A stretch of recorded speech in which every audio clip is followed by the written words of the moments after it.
हरे कृष्णा। नंद घेर आनंद भयो, जय कन्हैया लाल की। फिर एक बार वो समय आने वाला है जब ये सूत्र और ये गीत घर घर में सुनाई देगा। जी हाँ, हम सबके प्रिय भगवान श्री कृष्ण का जन्म दिवस बस कुछ ही दिनों में आने वाला है, जिसे हम सभी जन्माष्टमी के रूप में बड़े हर्षोल्लास के साथ मनाते हैं। उत्तर भारत और कई स्थानों में जन्माष्टमी का पर्व प्रत्येक वर्ष भाद्रपद मास के कृष्ण पक्ष की अष्टमी तिथि को मनाया जाता है। महाराष्ट्र, गुजरात और दक्षिण भारत के कुछ राज्यों में ये श्रावण मास की अष्टमी के दिन आता है। लेकिन इस बार आने वाली जन्माष्टमी तिथि 2 दिन आ रही है और इस विषय में बहुत जगह पर संशय भी है कि आखिर कौन से दिन जन्माष्टमी तिथि का पालन करना है, किस दिन व्रत और उपवास रखना है और भगवान का अभिषेक कब करना है। तो चलिए आज के इस वीडियो में जानते हैं कि इस बार जन्माष्टमी का परम पावन पर्व कब आ रहा है, इस दिन के शुभ मुहूर्त कौन से हैं, इस दिन रोहिणी नक्षत्र का आरंभ कब होगा, व्रत का पारण कब करना है, किस समय पे करना है और अगर 2 दिन ये त्योहार आ रहा है तो हमें उसका पालन किस दिन करना चाहिए। इन सभी प्रश्नों के उत्तर आज हम इस वीडियो में जानेंगे, तो अंत तक इस वीडियो को अवश्य सुनिएगा। तो चलिए आज का ये वीडियो आरंभ करते हैं। हिंदू पंचांग के अनुसार भाद्रपद या श्रावण मास के कृष्ण पक्ष की अष्टमी तिथि इस बार 15 अगस्त शुक्रवार के दिन रात को 11:39 पर आरंभ हो रही है और 16 अगस्त शनिवार के दिन रात 9:34 पर समाप्त हो रही है। अब देखिए, भगवान श्री कृष्ण का जन्म तो भाद्रपद मास में कृष्ण पक्ष में अष्टमी तिथि रोहिणी नक्षत्र के दिन रात्रि में 12 बजे हुआ था और इसीलिए जन्माष्टमी के दिन निश्चित मुहूर्त में भगवान श्री कृष्ण का पूजन किया जाता है, उनका अभिषेक किया जाता है। और इस नियम के अनुसार अगर देखा जाए तो 15 अगस्त के दिन अष्टमी तिथि के साथ साथ निश्चित मुहूर्त हमें प्राप्त हो रहा है और इसलिए कई जगह पर 15 अगस्त के दिन ही जन्माष्टमी का पर्व मनाया जा रहा है। लेकिन अगर उतिया तिथि के अनुसार देखा जाए तो 16 अगस्त को अष्टमी तिथि होने के कारण 16 अगस्त के दिन जन्माष्टमी का पर्व मनाया जा रहा है। तो इस वजह से इस बार 15 अगस्त और 16 अगस्त 2025 ये दोनों दिन जन्माष्टमी का पर्व अलग अलग स्थानों पर अलग अलग रीति के अनुसार मनाया जा रहा है। आप अपने स्थानिक परिवार और परंपरा के अनुसार इस पर्व को मना सकते हैं। अगर वैष्णव परंपरा अनुसार देखा जाए तो हम इस जन्माष्टमी पर्व का पालन करेंगे 16 अगस्त 2025 शनिवार के दिन। चलिए हम इन दोनों दिनों के शुभ मुहूर्त के विषय में देखते हैं। जो लोग 15 अगस्त को जन्माष्टमी का पर्व मना रहे हैं उनके लिए भगवान श्री कृष्ण की पूजा आराधना का रात्रि का निशीत काल का समय रहेगा 15 अगस्त की रात्रि में 12:04 से लेकर 12:47 के बीच में और इस प्रकार पूजा के लिए 43 मिनट की अवधि मिल रही है। 15 अगस्त के दिन प्रातः ब्रह्म मुहूर्त का समय रहेगा सुबह 4:24 से लेकर 5:07 के बीच में और प्रातःकालीन पूजा करने का समय रहेगा सुबह 4:45 से लेकर 5:50 के बीच में। इस दिन सूर्योदय होगा सुबह 5:50 पर और सूर्यास्त का समय रहेगा शाम 7 बजे। इस दिन अभिजीत मुहूर्त दोपहर को 11:59 से लेकर 12:52 तक का है और विजय मुहूर्त है दोपहर 2:37 से लेकर 3:30 के बीच में। संध्या काल में भगवान श्री कृष्ण की पूजा करने के लिए शुभ मुहूर्त मिल रहा है शाम 7 बजे से लेकर 8:05 के बीच में। इस दिन विशेष सर्वार्थ सिद्धि योग भी बन रहा है और वो शुरू होगा सुबह 5:50 से लेकर 7:36 के बीच में और रवि योग भी इसी समय काल के अंदर रहेगा। चलिए अब जो लोग 16 अगस्त को जन्माष्टमी का पर्व मना रहे हैं उनके लिए 16 अगस्त के दिन के शुभ मुहूर्त जान लेते हैं। 16 अगस्त 2025 शनिवार के दिन प्रातः ब्रह्म मुहूर्त का समय रहेगा सुबह 4:24 से लेकर 5:07 के बीच में। प्रातःकालीन पूजा करने का और भगवान श्री कृष्ण का अभिषेक करने का समय रहेगा सुबह 4:46 से लेकर 5:51 के बीच में। इस दिन सूर्योदय का समय है सुबह 5:51 पर और सूर्यास्त होगा शाम 6:59 पर।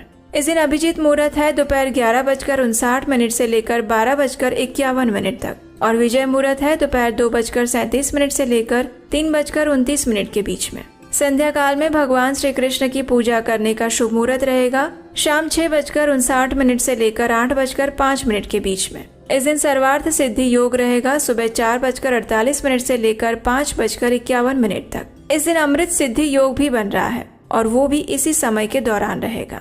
अब देखिए, जन्माष्टमी व्रत का पारण सूर्योदय के बाद अष्टमी तिथि और रोहिणी नक्षत्र जब समाप्त हो जाए उसके बाद किया जाता है। तो अगर अष्टमी तिथि और रोहिणी नक्षत्र सूर्यास्त तक समाप्त नहीं होते हैं तो पारण किसी एक के समाप्त होने के बाद किया जा सकता है। अगर अष्टमी तिथि और रोहिणी नक्षत्र में से कोई एक भी सूर्यास्त तक समाप्त नहीं होता तो जन्माष्टमी का व्रत दिन के समय में नहीं तोड़ा जा सकता। तो ऐसी स्थिति में किसी एक समय के समाप्त होने के बाद भी व्रत का पारण कर सकते हैं। और इस बार रोहिणी नक्षत्र का आरंभ हो रहा है 17 अगस्त 2025 रविवार को सुबह 4:38 पर और ये पूरा होगा 18 अगस्त 2025 को सुबह 3:17 पर। तो इस बार अष्टमी तिथि रोहिणी नक्षत्र के बिना 16 अगस्त को सुबह 9:34 पर समाप्त हो रही है। इसलिए शास्त्र के अनुसार जो 15 तारीख को जन्माष्टमी का व्रत रख रहे हैं वे 16 तारीख को सुबह 9:34 के बाद अपने व्रत का पारण कर सकते हैं।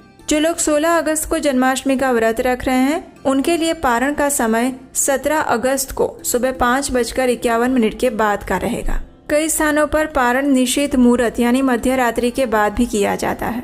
उनके लिए पारण समय रात्रि में 12:47 के बाद किया जा सकता है। लेकिन आदर्श समय वही होता है कि जन्माष्टमी के दिन संपूर्ण दिन का उपवास रखा जाता है। ज्यादा से ज्यादा आप फलाहार ले सकते हैं और उसके अगले दिन सूर्योदय के बाद ही व्रत का पारण करना चाहिए। ये आदर्श स्थिति है। जन्माष्टमी के दिन उपवास किया जाता है और जन्माष्टमी के एक दिन पहले मात्र एक समय भोजन लिया जाता है। जन्माष्टमी के दिन में कई भक्त तो संपूर्ण निर्जला उपवास भी रखते हैं और कई लोग जल के साथ, दूध के साथ और फलों के साथ उपवास रखते हैं। आप अपनी शारीरिक क्षमता और परिस्थिति के अनुसार ये व्रत रख सकते हैं।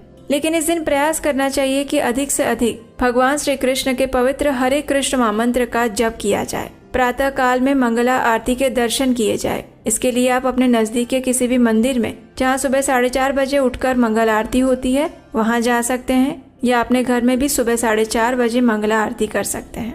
इस दिन लगभग सभी भगवान श्री कृष्ण के मंदिरों को सुंदर फूलों से, ध्वजा पताकाओं से सजाया जाता है। हर्षोल्लास पूर्वक इस पर्व को मनाया जाता है। संपूर्ण दिन में अधिक से अधिक हरे कृष्ण महामंत्र का जप करना चाहिए, यानी हरे कृष्ण कृष्ण कृष्ण हरे हरे, हरे राम राम राम हरे हरे। ये महामंत्र है। इसका अधिक से अधिक संख्या में जप करना चाहिए। भगवान श्री कृष्ण के विग्रह का अभिषेक करना चाहिए। उनकी दिव्य कथाओं का श्रवण और कीर्तन करना चाहिए। श्रीमद् भागवतम पुराण से उनकी लीलाओं को पढ़ना चाहिए और सुनना चाहिए। कई जगह पर लड्डू गोपाल को झूले में झुलाया जाता है। उनकी विधिवत पूजा अर्चना की जाती है और संपूर्ण रात्रि जागरण किया जाता है। और फिर अगले दिन जब रोहिणी नक्षत्र और अष्टमी तिथि समाप्त हो जाए उसके बाद इस व्रत का पारण किया जाता है।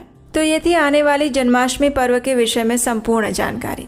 आज का ये वीडियो महत्वपूर्ण है, इसलिए याद से बिना भूले अभी ही इस वीडियो को सभी अपने मित्रों और परिवारजनों को शेयर कर दीजिए, क्योंकि उन्हें भी शायद जन्माष्टमी के दिन में कंफ्यूजन हो सकता है, तो उनके भी मन के सारे संशय दूर हो जाएंगे। और इतनी सरल भाषा में शास्त्रों से लिए गए नियमों के अनुसार जन्माष्टमी तिथि के पारण के विषय में देने वाली जानकारी वाला वीडियो शायद ही आपको कहीं और मिले।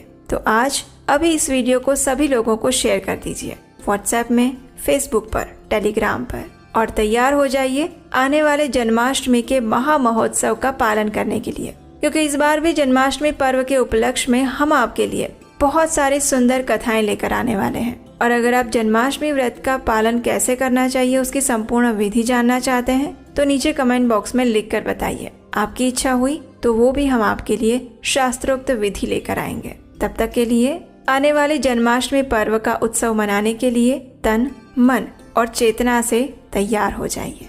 हरे कृष्णा।